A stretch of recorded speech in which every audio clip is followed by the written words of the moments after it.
여러분, JTBC 뉴스룸을 시작하겠습니다. 평양에서 열린 사상 첫 월드컵 예선 남과 북의 축구 경기가 약 30분 전쯤에 끝났습니다. 오늘 경기는 한국이 우세할 것이라 예상했지만 양 팀이 팽팽하게 맞붙은 경기였습니다. 결과는 0대0 무승부였습니다.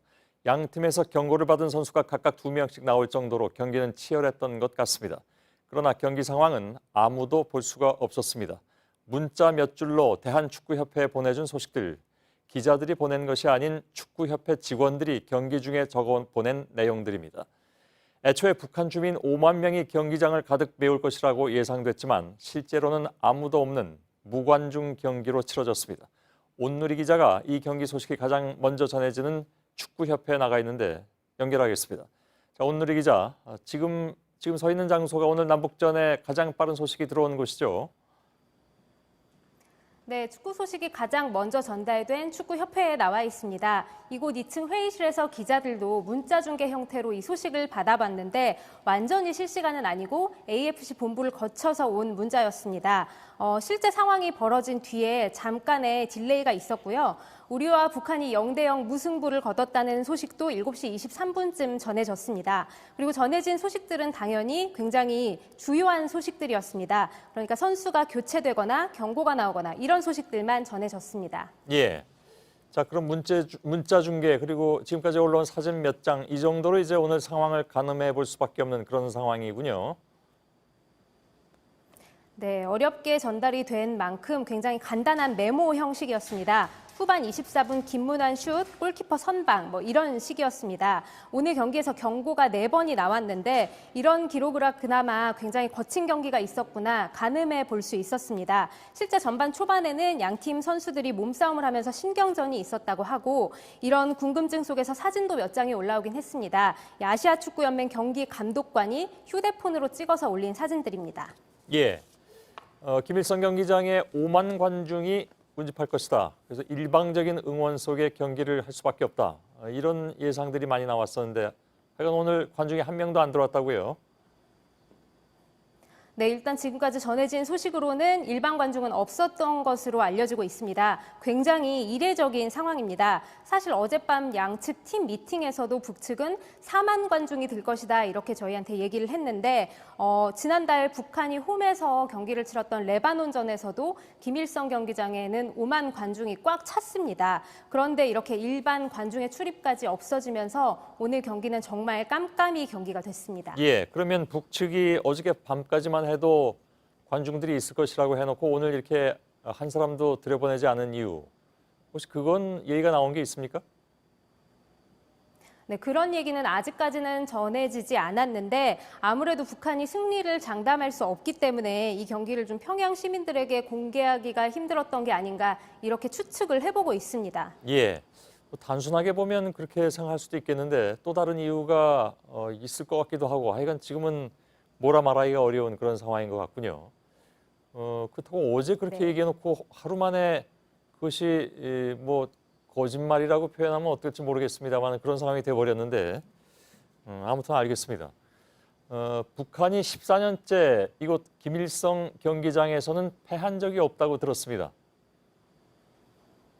네, 오늘 우리 대표팀과 북한 경기는 굉장히 팽팽하게 전개가 됐다고 조금 전에 말씀을 드렸는데 두 팀이 날선 신경전을 벌이는 바람에 경기 감독관이 안전요원을 대기시키기도 할 정도였습니다. 북한이 수비적으로 나올 거란 예상도 비껴갔고 승부는 50대 50이었다는 전언도 있었습니다. 이렇기 때문에 아마 북한에서는 평양 시민들의 관람을 좀 제한한 게 아닌가 이런 추측을 해보고 있습니다. 예. 자, 남한 팀이 워낙 오랜만에 평양 가서 이렇게 경기를 하기도 했고 그래서 남북전이 굉장히 의미가 있긴 합니다만 지금이 아시아 2차 예선이고 이 한 경기가 최종 예선 진출에 어떤 큰 영향이 있는 건 아니죠? 네, 이 경기에 앞서서 한국과 북한은 나란히 2승씩을 거뒀습니다. 우리가 골득실에 앞서서 1위를 달리고 있는데 이번 경기는 2022년에 치러지는 카타르 월드컵 2차 예선입니다. 이제 3경기를 치렀을 뿐이고 아직도 5경기가 남아 있습니다. 모든 경기를 다 치른 후에 조 상위 2개 팀이 최종 예선에 진출을 합니다. 2차 예선은 홈앤어웨이로 치러지기 때문에 북한 팀도 내년 6월 4일에 남쪽으로 경기를 하러 내려와야 합니다. 경기 장소는 원정은 아직까지 정해지진 않았지만 서울이 유력합니다. 예. 자, 이 경기는 FIFA 주관 경기입니다. 그래서 오늘 김일성 경기장에는 태극기도 개양되고 애국가도 제창하고 다 이루어진 거죠? 네, 앞서 어제 김일성 경기장에서 리허설이 한 차례 있었는데 그 리허설에서도 태극기 개양 그리고 애국가 연주가 정상적으로 치러졌다고 들었습니다. 당연히 오늘 경기에서도 마찬가지였고요. 2년 전에 여자축구 대표팀이 평양에 아시안컵 예선 경기를 치르느라 갔었는데 당시에도 우리 대표팀 경기에서는 태극기 개양 그리고 애국가 연주가 정상적으로 치러졌습니다. 보통의 국가대표팀 간 경기에서 보듯이 서로의 체제를 인정하고 존중하는 모습이라고 할 수 있겠습니다. 예. 자, 오늘 경기에는 FIFA 바흐 회장이 전용기를 타고 와서 관람을 했다고 들었습니다. 해외에서도 아무튼 관심이 굉장히 컸다고 들었습니다. 네, 피파 인판티노 회장이 북한 이 평양의 전용기를 타고 와서 월드컵 예선전을 관전을 한다. 이것도 굉장히 이례적이라고 말씀드릴 수 있겠는데요. 지금 아마 영상이 좀 나가고 있을 텐데 이 영상이 오늘 북한에서 들어온 마지막 영상입니다. 사실 북한은 지금 AP 같은 외신들도 철저히 통제를 하면서 이 경기 관련된 영상을 촬영하지 못하게 하고 있는데 이 부분만큼은 좀 예외였습니다. 이건 남북전 관련이라기보다는 세계 축구의 회장이라고 할 수 있는 사람이 평양에 와서 월드컵 예선전을 관람을 했다. 이렇게 홍보할 수 있는 부분이라고 판단을 한 것 같습니다. 예. 제가 조금 아까 FIFA 회장 이름을 좀 헷갈렸습니다. IOC 회장 이름을 좀 헷갈리긴 했는데 아무튼 이렇게 모처럼 와서 봤는데 관중이 하나도 없어서 어떤 느낌이었을지 좀 궁금하기도 합니다. 좌우지간 선수들은 언제 돌아옵니까? 네, 오늘 경기를 마친 선수들은 고려 호텔에서 하룻밤을 보내고 내일 오후 4시쯤 중국 베이징으로 이동을 합니다. 그곳에서 약 3시간 정도 좀 기다린 다음에 비행기를 타고 한국에는 자정 조금 넘어서 모레 새벽에 도착을 합니다. 해외파 선수들은 베이징에서 직접 각자 팀으로 돌아가게 됩니다. 예, 오늘 경기 장면을 북한이 DVD로 만들어서 선수들 귀국길에 전해준다고 들었는데 맞습니까? 네, 일단은 그렇게 전해지고 있고요. 그런데 이 DVD에 촬영된 영상이 중계가 가능한 것인지 아니면 편집된 것인지 이런 것들은 아직까지 확인이 되고 있지 않습니다. 그렇군요. 예, 온누리 기자였습니다. 잘 들었습니다. 사실 오늘 경기의 이 문자 중계도 우여곡절 끝에 겨우 이루어질 수가 있었습니다. 북한이 질질 끌다가 어제 오후에 열어준 김일성 경기장의 인터넷망이 막상 쓰려고 보니까 제대로 작동되지 않았기 때문입니다. 박현주 기자입니다. 오늘 경기 상황은 평양 김일성 경기장에 가 있는 아시아축구연맹 AFC 경기 감독관을 통해 전달됐습니다. 감독관이 AFC 본부에 골, 경고, 선수 교체 등 주요 정보를 휴대전화 메신저를 통해 보내면 그걸 전해들은 대한축구협회가 소셜미디어에 올리고 취재진에게도 알린 겁니다. 당초 계획은 경기장 출입카드를 받은 대한축구협회 직원 2명이 구글 메일을 통해 바로 소식을 전한다는 것이었습니다. 북한이 어제 오후 축구협회 관계자들에게도 김일성 경기장 내 기자센터에서 인터넷을 쓸 수 있게 해주면서 세운 계획이었습니다. 하지만 정작 경기 전 인터넷망을 점검해보니 연결이 원활하지 않았고 결국 주요 정보만 AFC를 통해 전하는 방식으로 급히 바꾼 겁니다. 우리 측은 대표단 숙소인 고려 호텔과 서울 통일부청사에 상황실도 차렸지만 별다른 역할을 하진 못했습니다. 북한 당국은 외신의 경기장 취재도 막았습니다. 이에 따라 오늘 경기의 영상은 빨라야 이틀 뒤에나 국내에 들어올 전망입니다. 통일부는 북한이 경기 영상을 DVD에 담아 모레 새벽 귀국하는 우리 대표단에 제공할 것으로 보고 있습니다. 하지만 북한이 영상을 주더라도 경기 전체를 줄지 주요 장면만 골라서 줄지도 불투명한 상황입니다. JTBC 박현주입니다. 예, 무엇보다도 축구팬 여러분들께서는 오늘 경기가 어떤 흐름으로 됐는지 이게 굉장히 좀 궁금하실 텐데 글자로만 읽어야 했던 월드컵 예선 북한전을 시간대별로 좀 정리를 해봤습니다. 황예린 기자입니다. 남북전이 열리기 3시간 전, 그러니까 오후 2시 30분, 대한축구협회 소셜미디어에 북한전에 나서는 한국 선수단의 등번호와 유니폼 색상이 공개됐습니다. 국내 축구 팬들에게 공식적으로 전달된 북한전 첫 소식이었습니다. 경기 시간 1시간 전인 4시 30분엔 양팀 선발 명단이 올라왔습니다. 한국은 손흥민과 황의조가 선발에 이름 올렸고 북한은 이탈리아에서 뛰는 한광성을 내세웠습니다. 이때까지만 해도 기자단에는 현지 인터넷 상황이 좋지 않다, 인터넷 메신저가 불가능하고 메일 전송도 쉽지 않다는 상황이 전달됐습니다. 혹시나 평양 상황을 전해 듣지 못할까 봐 불안했는데 5시 축구협회에서 김일성 경기장에 관중이 없다는 연락이 왔습니다. 그리고 13분이 지나 주요 경기 상황을 기자단 단체 채팅방 그리고 축구협회 소셜미디어로 공지하겠다는 안내 문자가 왔습니다. 세세한 경기 내용을 문자로 알려주기는 어렵다고 덧붙였습니다. 5시 30분, 결국 관중석이 텅 빈 채로 경기가 시작됐습니다. 전반 20분쯤 점수는 0대0, 팽팽한 경기가 이어진다는 소식이 도착합니다. 6시 17분, 0대0으로 전반이 종료됐다는 문자가 도착했습니다. 6시 35분, 후반전이 시작되면서 경기가 치열해져 북한 리은철 그리고 한국 김영권이 경고를 받았다는 소식이 이어졌습니다.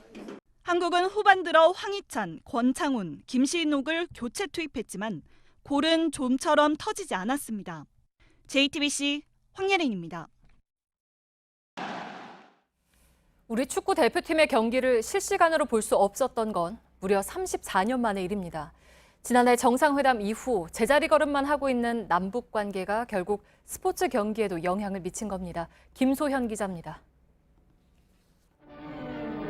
축구대표팀의 A매치 경기가 생중계되지 못한 건 1985년 월드컵 예선전이 마지막입니다.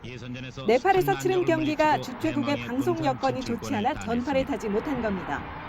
34년 전 상황을 마주하게 된 한국의 축구 팬들은 황당해할 수밖에 없지만 북한의 사정은 다릅니다. 북한이 주민들에게 축구 A매치를 생중계한 일 자체가 몹시 드뭅니다. 이런 만큼 실력차가 큰 남한과의 경기를 실시간으로 주민들에게 공개할 이유는 더욱 없었던 걸로 보입니다. 게다가 북한 매체들은 그동안 이번 경기의 개최 소식 자체를 알리지도 않았습니다. 어제 국제축구연맹 FIFA의 의무 규정에 따라 연 기자회견에도 북한 기자 5명만 참석했습니다. 지난해 정상회담 이후 아무런 성과를 내지 못한 채 얼어붙어 있는 남북관계를 고스란히 보여주는 장면입니다. 사실 우리 정부는 다양한 채널을 통해 북한의 중계를 위한 협조와 응원단의 방북 허가를 요청해 왔습니다. 일부 방송사들은 북한 축구협회를 상대로 중계 협상을 벌이기도 했습니다. 하지만 북한은 방송사들에겐 과도한 중계권료를 불렀고 통일부엔 한마디 답변도 주지 않았습니다. 남북한 긴장 상태를 현재대로 유지하겠다는 뜻이 읽히는 조치입니다. 이에 따라 북한이 내일 조선중앙TV를 통해 오늘 경기를 녹화 중계할지에도 관심이 쏠립니다. 앞서 지난달 평양에서 열린 레바논과의 월드컵 예선전은 경기 하루 뒤 영상을 공개했습니다. 하지만 당시엔 상대가 남한이 아니었고 경기도 2대0으로 여유 있게 승리했지만 이번엔 상황이 달라 판단도 다를 수 있다는 관측이 나옵니다. JTBC 김소현입니다. 예, 평양 경기 소식이 들어오고 있는 축구협회를 다시 한번 좀 연결해 보겠습니다. 그 사이에 몇 장의 사진도 좀 새로 들어와 있고요. 소개해드릴 내용이 좀 더 있는 것 같습니다. 온누리 기자가 나가 있습니다. 자, 새로운 들어온 소식 어떤 게 있습니까? 사진도 좀 더 들어왔다고 하던데. 네, 일단 일부에 나왔던 왜 무관중이었는가 이 부분에 대해서 취재를 조금 더 해봤습니다. 아, 그런가요? 북한 예. 쪽 입장은 아직까지 전해지진 않았고요. 아시아 축구 연맹 AFC 쪽의 대응은 좀 들어볼 수가 있었습니다. 일단 무관중 경기는 AFC와 사전 조율된 사항이 아니었고 이 부분에 대해서 징계 같은 게 가능하냐 이 질문에 대해서는 입장권 판매 같은 홈 경기의 마케팅 권리는 전적으로 이 주최 측 축구협회 그러니까 북한에 있기 때문에 AFC에서는 문제 삼을 이유가 없다 이렇게 답을 했습니다. 예, 지금 보여드린 사진들이 바로 오늘 경기 장면들이었습니다. 우리는 하얀 유니폼, 북한 팀은 빨간 유니폼, 그리고 텅 빈 경기장 이런 사진들을 볼 수가 있었는데요. 0대0 무승부 결과에 대한 평가는 안 나왔습니까? 일단 AFC가 이번 남북전에 짧게 평가를 했습니다. 카타르 출신 주심이 양팀 선수 4명에게 연달아 옐로 카드를 꺼내면서 양팀의 골키퍼들보다 더 바빴다 이렇게 얘기했습니다. 과열된 경기 분위기를 이렇게 전달한 건데요. 저희에게 경기 상황을 계속해서 전해줬던 축구협회 직원도 조금 더 상세한 얘기를 전해왔습니다. 후반 24분 김문환 선수의 슛을 북한 골키퍼가 선방했다고 했고 후반전에는 우리가 좀 더 몰아쳤다 이렇게 전해왔습니다. 참고로 남북한은 2010년 남아공 월드컵 예선전 3차 예선에서 2번 맞붙어서 모두 비겼고 최종 예선에서 다시 만나서 그때는 우리가 1승 1무를 거뒀습니다. 예. 하여간 양쪽 그 전적도 아무튼 최근에는 좀 팽팽했던 그런 기록이 남아 있군요. 근데 오늘도 그렇긴 한 것 같은데 후반은 좀 몰아붙였던 모양입니다만 골운도 안 따라줬던 것 같습니다. 온누리 기자가 바로 1년 전에 평양에 갔었잖아요. 오늘 경기에 대한 북쪽의 대처는 그때하고 상황은 굉장히 많이 달라 보이는군요. 네, 지난해 7월에 제가 평양에서 열린 통일 농구 대회를 취재를 현지에서 했었는데요. 그때만 해도 이제 북측 선수단, 기자단과 저희들이 계속해서 많이 어우러지는 자리들이 있었습니다. 그래서 북한 스포츠에 대한 좀 궁금증들도 많이 해소를 했었습니다. 또 고려 호텔에 있는 기자실에서는 저희가 많이 쓰는 이 메신저 앱이 사용을 할 수 있었거든요. 그런데 이번에는 그 앱을 사용하는 것도 아마 제한이 된 모양입니다. 방금 전에 경기가 끝나고 양측 선수들 기자회견이 열렸는데 이 내용도 지금까지는 그래서 전해지지 않고 있습니다. 우리 선수들은 사실 믹스트 존, 그러니까 선수들과 기자들이 만나는 그곳에서 취재 활동을 할 수도 있지만 북한 기자들이 없었기 때문에 그냥 통과를 해서 호텔로 들어간 것으로 확인이 됐고 이 마지막 메시지는 8시 35분쯤 들어왔습니다. 예, 알겠습니다. 전해드리는 사람이나 듣는 사람이나 답답한 그런 경기였던 것 같습니다. 온누리 기자였습니다. 수고했습니다.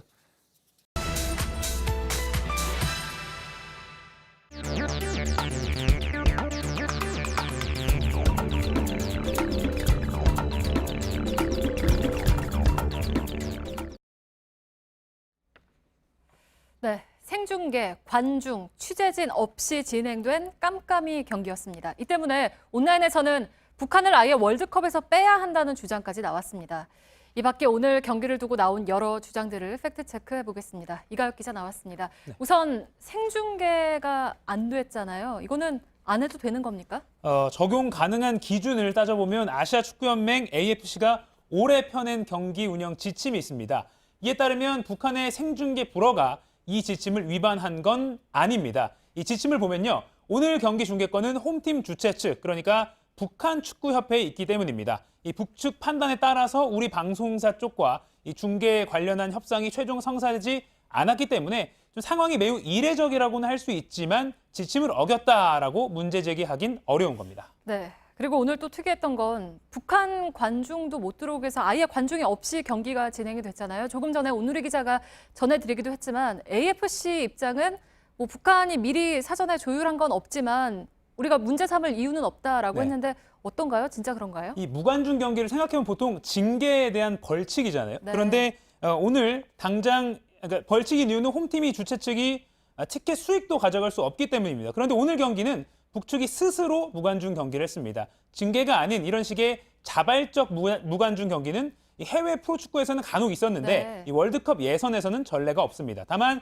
이 중계권과 마찬가지로 이번 경기에 이 상업적 권한, 그러니까 뭐 티켓 수익 이런 것도 북한 축구협회에 있기 때문에 문제 삼기가 어렵다는 해석이 많습니다. 네. 그리고 뭐 생중계는 그렇다 치더라도 우리 취재진이 한 명도 못 따라갔잖아요. 이거는 어때요? 지침상으로 보면? 그 부분은 지침을 어겼다고 볼 수가 있습니다. 앞서 보신 이 AFC 지침 다른 조항을 보시죠. 경기 주최 측은 인종, 성별, 국적에 따른 차별 없이 취재진이나 응원단의 비자 발급과 입국을 보장해야 한다고 나와 있습니다. 네. 그러면 이거는 뭐 지침을 어긴 게 명확하면 북한이 벌칙을 받거나 이럴 수 있는 겁니까? 찾아보니까 그런 게 없습니다. 일단 AFC 지침을 일부분 어겼다고 최종적으로 그런 판단이 내려져도 이 벌칙 조항이 따로 없습니다. 이 규정이 아니라 경기 운영 지침, 매뉴얼이기 때문입니다. 네. 이 피파에도 이번 사안에 뭐 적용 가능할 그런 규정이 있는지 찾아봤는데 명확한 규정이 없습니다. 이 대한축구협회 관계자는 대표팀의 북한 일정이 마무리되면 AFC 쪽에 문의는 할 예정이지만 모호한 부분이 많다 이렇게 밝혔습니다. 또 저희 팩트체크팀이 직접 AFC 본부와 피파 본부에 전화와 이메일로 여러 차례 문의를 해봤습니다. 워낙 이례적인 사안이기 때문인데요. 네. AFC는 피파에 문의하라 하고 짧게 이렇게 답변을 했고 피파는 여러 차례 답변을 미뤘습니다. 그런데 오늘 피파 회장이 이례적으로 평양에 가서 경기를 지켜봤기 때문에 이 경기를 문제 삼을 가능성은 적어 보입니다. 네. 그러면 북한을 뭐 아예 월드컵에서 빼야 한다 이런 주장은 이가혁 기자 말대로라면 가능성이 적다고 볼 수가 있는 거죠? 네, 가능성이 적습니다. 출정 금지라는 게 이 피파 징계 수위 중에 가장 높은 단계의 징계입니다. 최근의 전례를 보면 2011년에 피파가 북한 여자 대표팀 전체에 대해서 2015년에 열리는 캐나다 여자 월드컵 출전 금지 징계를 내린 적이 있습니다. 이 도핑 테스트를 해봤더니 여러 선수가 양성 반응을 보였기 때문입니다. 이에 비해서 오늘 남북한 경기는 일단 지금까지 전해진 바로는 경기 자체가 문제 없이 진행된 것으로 보이기 때문에 북한을 아예 월드컵에서 뺀다는 일종의 최고 수준 징계는 현실적으로 가능성이 희박합니다. 네, 팩트체크 이가혁 기자였습니다.